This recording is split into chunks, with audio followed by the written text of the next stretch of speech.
How to fix authorization revoked error in PUBG Mobile. So if you are facing this problem, first and foremost, open your Facebook that is linked to your PUBG, then tap on Settings.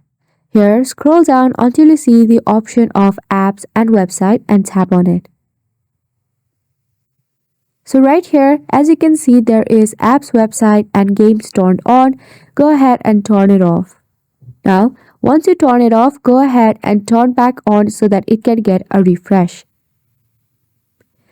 Then once this step is done, your Facebook authorization is solved. To solve the authorization via Google, open your Google and tap on your profile icon at the top and make sure that it is logged in with the account that is linked to your PUBG. Then go to your Manage Your Google account. From here, tap on Data and Privacy. Scroll down until you see the option of third-party apps and services. Then go ahead and tap on the arrow. So right now you can see I only have one app linked to it, so you have to go ahead and search for your PUBG in the search bar at top.